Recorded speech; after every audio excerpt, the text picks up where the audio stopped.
Praise the lord. ప్రియ దేవుని బిడ్డలారా, ప్రభు మొదటి రాకడ దేనికోసం జరిగిందంటే లూకాసు వార్త 19వ అధ్యాయము 10వ వచనం ప్రకారం నశించిన దానిని వెదకి రక్షించుటకు మనుష్య కుమారుడు వచ్చాను. కాబట్టి నశించిన వారిని ఆయన వెదకి రక్షించడానికి ఆయన మొదటి రాకడ జరిగింది. మరి ఆయన యొక్క రెండవ రాకడ దేనికోసం జరగబోతుంది? ఒకసారి ప్రకటన గ్రంథము 11వ అధ్యాయము 18వ వచనాన్ని పరిశీలిస్తే, మృతులు తీర్పు పొందుటకును గొప్పవారేమి కొద్దివారేమి భూమిని నశింపచేయువారిని నశింపచేయుటకు సమయము వచ్చి ఉన్నది.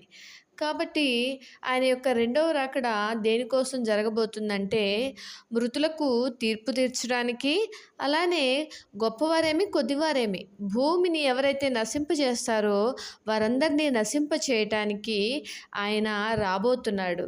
కాబట్టి ఆయన ఉగ్రత నుంచి తప్పించుకోవాలంటే ఆయనను మన రక్షకునిగా ఇకనైనా అంగీకరించి ఆయన రాజ్య వారసులుగా మారుటకు ఆయన కృప మనకు అనుగ్రహించాలని దేవుని వేడుకుంటూ, దేవుడు ఈ వాక్యమును మన జీవితాల్లో ఫలింపచేయునుగాక.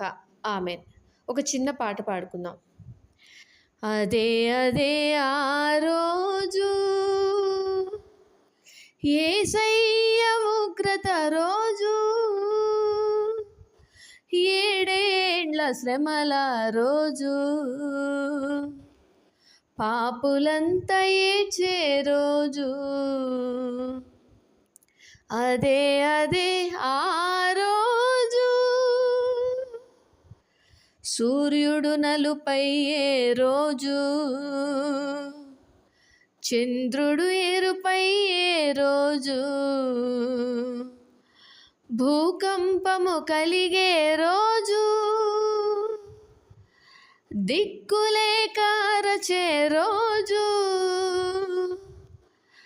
ఆ రోజు శ్రమల నుండి తప్పించే నాథుడు లేడు.